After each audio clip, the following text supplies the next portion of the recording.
Ladies and gentlemen, before waiting for technical support, I would like to take this opportunity to give a very big thank to the British Council for organizing this first ever international conference in English language assessment in Vietnam. And I think this is a really historic moment. At such a historic moment like this, I believe it is necessary to take a look back into the past to see what we in this country have and have not achieved, and what is still missing, and what we should be doing in the next few years and the next few decades. I said decades because we all know very well that doing good assessment, good language assessment is never easy. And okay, so it's there. So my talk consists of 3 main points, not counting the introduction and conclusion. And the bulk of it will be the first point, a very quick and rather crude overview of language assessment in Vietnam.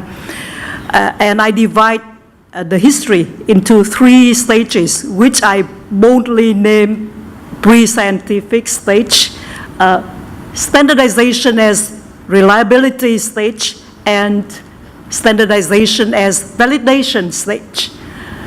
And then my second point is a quick, also crude evaluation of our achievements and drawbacks. And finally, issues that we should ponder upon. And an easy conclusion: cooperation, collaboration is the way to go. So let me move to my. Before I move to the first main point, let me draw your attention to the important role of assessment in Project 2020. You all know what Project 2020 is, and if you have questions, there are people here in this room to answer those questions. But this is the first time, I think this is the first time that assessment is specifically mentioned in a government document. And it is one of the 7 components of the overall mission of Project 2020. Paragraph 7, Section 2, Article 1 of the famous decision 1400 mentions these things. First of all, mention these tasks. First of all, an innovation of testing and assessment methods in language education. Secondly, construction of item banks to support the assessment of language proficiency of learners. Thirdly, a strengthened application of ICT, information communication technology, in language education in general, and of course in language assessment in particular. And finally, an improved efficiency and effectiveness of proficiency testing and quality assurance of foreign language education. I would like to explain a bit about testing and quality assurance. In Vietnam, people believe that testing of student proficiency is a quality assurance tool for the education, for the learning and teaching that go before that. So you can see that right now, we all see that assessment is the focus of our attention, of our effort at reform. But things have not been always like that.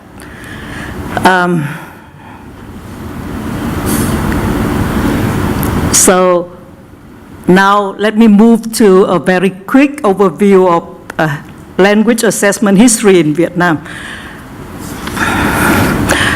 In Vietnam, everybody knows this saying, học tài thi phận, which I translate literally into study according to your ability and succeed in exams according to your fate, your destiny. Or let me put it in another way, students propose examiners dispose. So that summarized the reality of assessment in Vietnam for a long, long time, and I think it is still going on now. Assessment is left entirely in the hands of teachers or subject experts who are assumed to just know how to assess students. So teaching is important. Reform means reforming teacher education and curriculum, but assessment is rarely mentioned until now. So, when did English language, language assessment in Vietnam, when did it start? An awareness of the importance of assessment in Vietnam, when did it start? It is hard to put an exact date on this, but I would like to choose 1990 for convenience sake, because I think maybe people started talking about it in the late 1980s, but 1990 would be neat. So at that time, there was higher education in Vietnam was opening up, and more students were admitted into universities. So there was suddenly a need for more, to quickly produce good tests. And the solution, because you remember assessment then was entirely left in the hands of the selected few who were believed to know. So the Ministry of Education thought there were so many universities and so many test papers to produce. So they needed to think of a way to quickly produce good tests. So the solution was very simple and maybe funny. Moet invited the best people in their opinion, the best people, subject experts, and asked them to construct sets of pre-constructed test papers, and they released that information to the public. So you all, students and teachers, all knew what you would find in a test. And now, looking back after 25 years, we thought this practice as rather strange and funny. But at that time, people thought it was very revolutionary. Revolutionary because fairness was achieved, reliability or consistency of test format and test length and level of difficulty and transparency. So it was considered, now universities had to choose items from those pre-constructed tests to mix and match and make their own test. So you know what the washback would be like. People started to, now the curriculum was narrowed. People started to only study what was in those sets of pre-constructed test papers, and rote learning was encouraged, teaching to the test. Okay, so let me show you something. This is, if you read Vietnamese, you will see this is an article, a newspaper article written 4 years ago. And the title says, "From those stifling pre-constructed tests." I mean, the missing part is until what we have today, what we are doing today. So and people were very disappointed, complaints, disappointment. So, but then that practice lasted for almost 10 years, from the end of the 1980s until how do I move back? Okay, until from 1988 to 1997, almost 10 years. So The Ministry of Education was thinking about how to improve this because of the growing disappointment with the pre-constructed test papers. Also, because they were thinking, also because an awareness, a heightened awareness of the role of assessment. So people with authority started to study what happened in the south of Vietnam when we were still divided. What happened in the south of Vietnam in 1974. And let me give you some background of this. In 1974, the south of Vietnam, at that time we were still two countries. Under American influence and support, we had a very important exam reform using the technology of educational measurement. We call it, people my generation who live in the South will remember this, we call it the IBM exam, which means we use technology. So the IBM exam focuses on producing normal distribution of scores, discrete point test items, MCQ, multiple choice format, optical mark reader, those things. And everything looks so professional and scientific. So when people were disappointed about the pre-constructed test papers, which were believed to be similar to an item bank, but at that time we didn't know what item banks mean, collection of pre-made test papers. So people with authority thought this might be the solution. So in 1996, an experiment was started in Dalat, the University of Dalat. So the first time in unified Vietnam, we had a university entrance examination using the MCQ for most of the subjects. And technologies such as the optical mark reader and pre-trialed items, all those things. They applied that in Dalat, and this is the author of that reform was Professor Lâm Quang Thiep. He still lives, and if you want to know more about, he has this book, but let me read in Vietnamese. This is in Vietnamese, I will translate. 7,200 examinees took part in that examination, and things went on smoothly. And because they were worried that students were not familiar with this kind of MCQ testing, so examinees could choose between a traditional test format and the MCQ, the reform, the innovative test format, and most of them chose the MCQ. So things went on smoothly, and then study, etc. So in 2000, because of that experiment, the success of that experiment, in 2002, a new exam policy was promulgated. Now, before that, each university made its own entrance exam.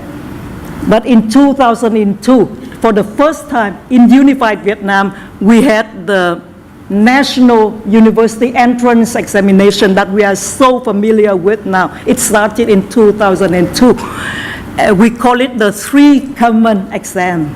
Three common means same exam paper, centrally produced and controlled, same exam dates, and examinees use the same results. It's like the TOEFL. You use that, you apply to different universities, and different universities use that results to admit students. So it was also another revolution. Now, these tests employ, except for literature and Vietnamese language and mathematics, a few subjects. Most other subjects were in the MCQ test format. And for English, I forgot to tell you what happened before this stage. Before that, we had the test in the traditional format with reading comprehension questions and essay writing, short essay writing, and sentence transformation, all those traditional test formats in the pre-scientific stage. But now, with this stage, where things become more scientific, then only the MCQ is still used in English tests. Let me show you. Now, this is a test paper in 2001 from the University of Đà Lạt. You can see that there's some phonetics. Actually, not very communicative. Not communicative, I should say uncommunicative test.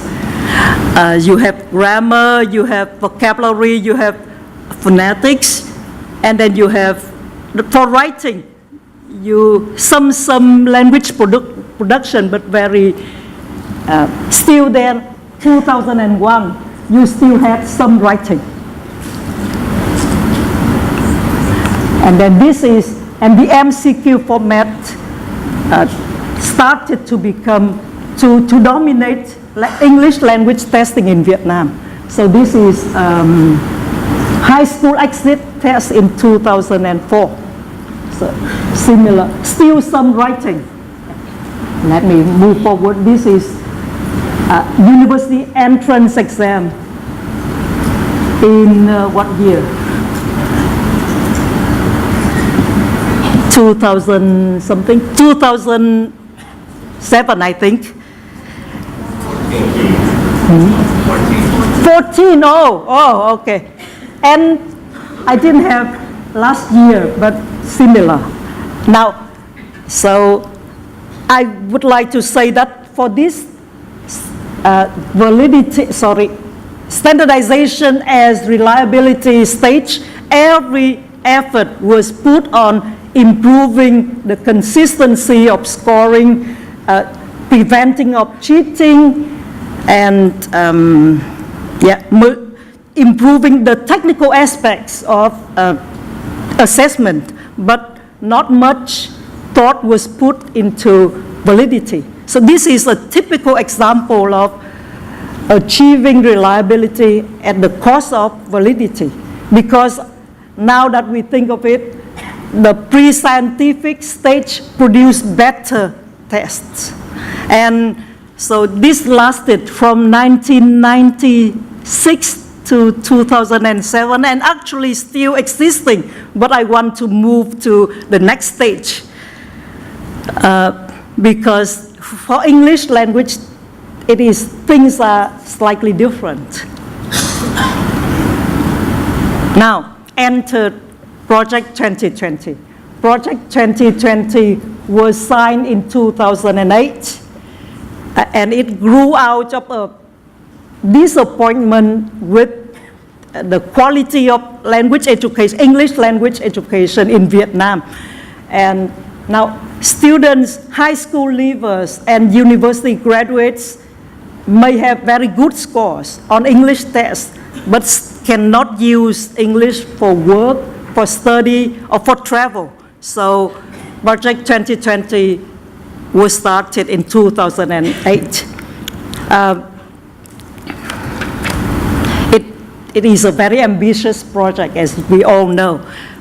And the sole objective is to enhance English language education in Vietnam so that by 2020, 3 more years, English would be used. All students will be able to use English to work, to travel, to study abroad, which we now know cannot be achieved. Only 3 more years. Language assessment, so this is something new. Language assessment is a major component of this project, and I think the biggest achievement so far is the production, the emergence of the first ever real standardized English test called the V-Step. And the V-Step group, the V-Step team are here for you to ask questions. But this is my observation. Now, V-Step is closely linked to the CEFR, and it covers all 4 skills. If you look at this, no writing, no speaking, only grammar and reading, and maybe some phonetic rules, etc. Now you have V-Step. Now, for V-Step, items were developed based on carefully prepared specifications. And training of item writers were provided before. If you are a teacher, you know how to test students. Internal validation was conducted before making the test live. So those are the improvements. And right now, V-Step is only used for university graduates, and mainly in the North. It is still at an experimental stage, I think. If I'm wrong, you have to correct me. But even so, V-Step and the effort at reforming exams are having a great impact and positive washback in English language assessment in Vietnam. This is a description of V-Step test format. You have 4 skills. I'm sorry, it is in Vietnamese, but you have 4 skills, different types of tasks. Không rõ hay.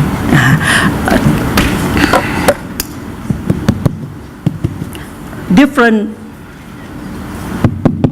task types. For example, and you have listening, reading, writing, and speaking. For speaking, students have, for speaking, you have social interaction or discussing of solutions. I mean, real life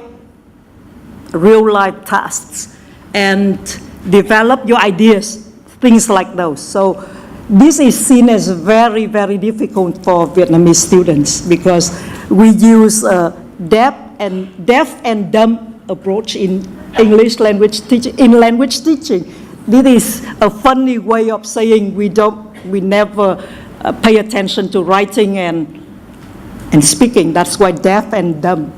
You don't listen. You don't pay attention to oral language. Okay. So this is a great improvement. So this is listening. You have flight announcements, which is a shock to many Vietnamese students. They never see things like this in locally made tests.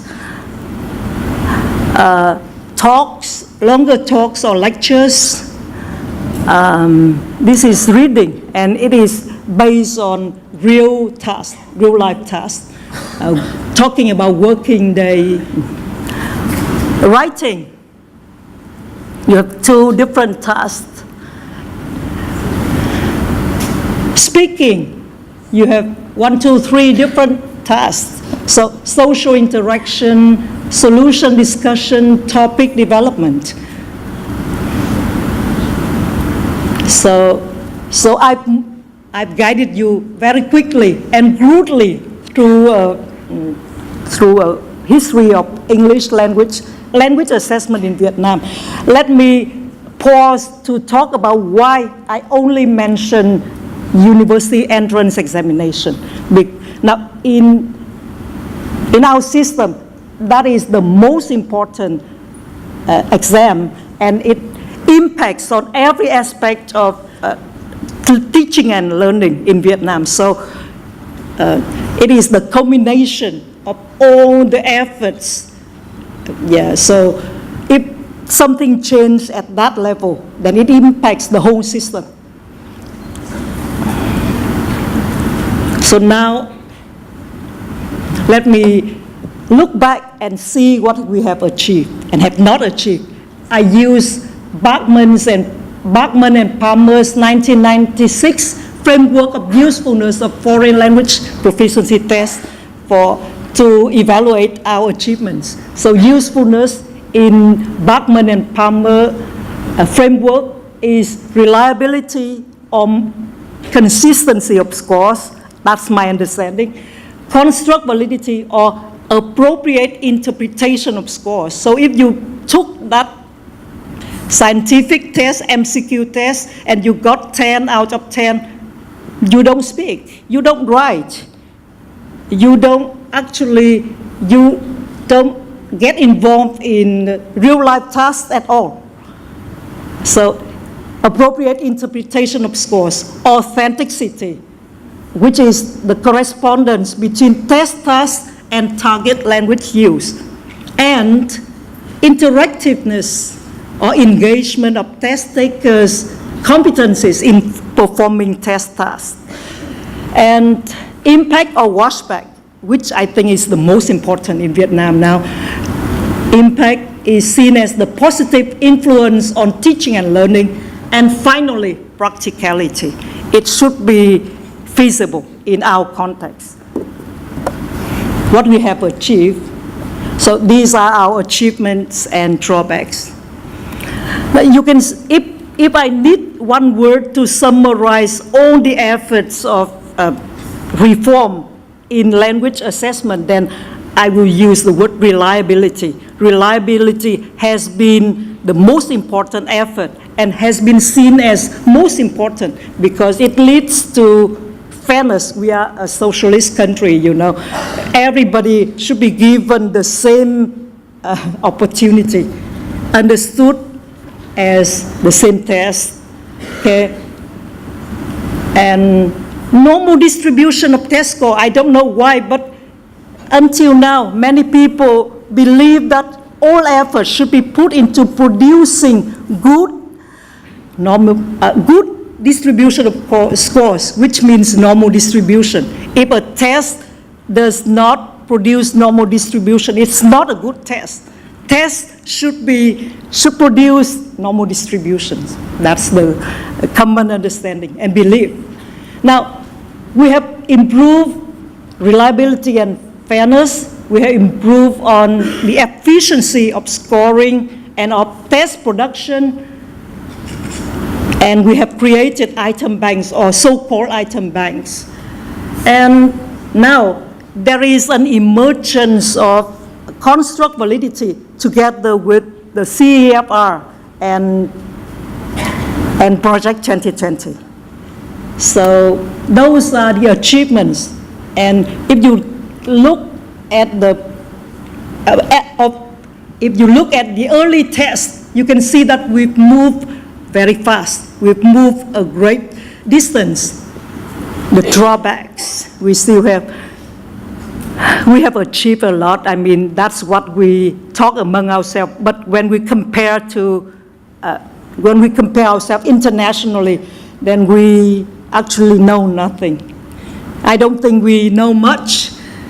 The drawbacks here, now, our tasks still lack authenticity because we cannot write authentic English. And if we borrow from other textbooks or we clone test items based on foreign-made tests, then they don't fit into our context. So authenticity and contextualization or localization, those things are still a big problem. Low level of interactiveness, and still the predominant use of MCQ in high stakes, not VSTEP, but in other high stake tests in Vietnam, you still find a predomination of MCQ, which lead to very negative effect. And I think the main reason why Vietnamese learners of English and other languages cannot use the language is because of the MCQ, discrete point testing. It is. So those are achievements and drawbacks. So what we should do now?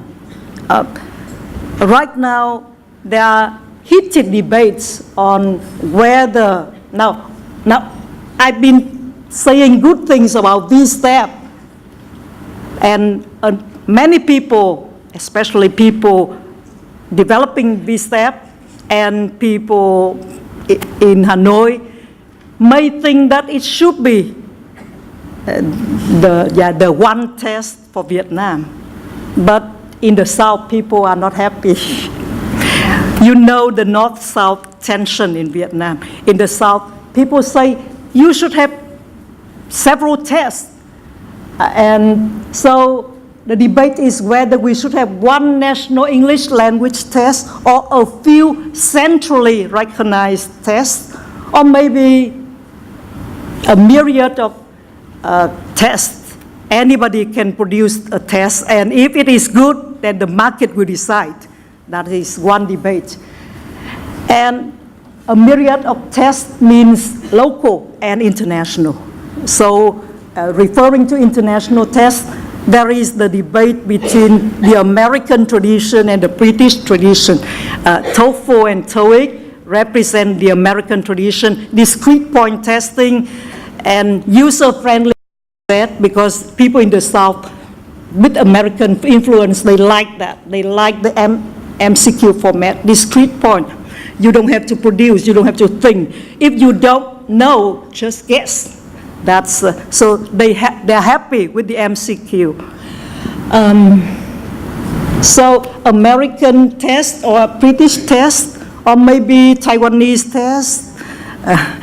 So those are heated debates right now. IELTS or TOEFL, or maybe neither of them. IELTS or TOEFL or TOEIC, or maybe APTIS. Those are heated debates that need answers. Contextualization. We are putting a lot of effort into making our own tests, and we look at Taiwan and Miss Jessica Wu as a model to follow. But can we do it? Can we do it? How can we have good items with authentic language, using authentic language written for native speakers by native speakers, but at the same time reflect local interests, local views, local topics, and occupational tests, because now at present we have a lot of university graduates working in foreign companies, but they only need a low level. If they are workers, they only need maybe A2, but specifically relevant to their own occupation. They don't need B1 or maybe C1. They don't need IELTS. They need to work in Samsung, and they need so occupational tests, and we don't have any in Vietnam. So those are some issues that we should ponder. Should we have occupational tests? If yes, then which occupations? How many and why? So, conclusion. We have moved a long way. We have moved a long way from those funny set of pre-constructed papers that everybody knew and learned from the actual curriculum to producing our own national tests and comparing our tests with international tests. So we have collaboration, international collaboration, and we have this conference where we can talk about we can share our experience, difficulties, problems. I think the only solution for us at this stage is collaboration, international collaboration, and also local, internal, national collaboration, because we need a lot of efforts. But we also know, and in my PhD thesis, I wrote about the competition between IELTS and TOEFL. I did it in the 1990s, early 1990s. So, and my first chapter was describing TOEFL and IELTS as a language testing battlefield in Vietnam. In the North, they prefer IELTS. In the South, they prefer TOEFL, and they were fighting. So language assessment is fiercely competitive, I know that. So can we collaborate? Can we cooperate? I think we need to be creative to find ways to cooperate in the midst of competition, fierce competition. But your presence here, America, UK, Taiwan, you are all here sharing your experience and talking about what we can do. So I think this is a good model, and I have hope that we can do it. So thank you very much for listening. Thank you, Doctor. I have a better set of slides, but because it's okay. Thank you, Dr. Thi Phuong Anh. So now I would like to open the floor for questions to Dr. Phuong Anh. Director Vu, thank you for giving us such a great overview. I found that your experience and journey is very similar that we have in Taiwan.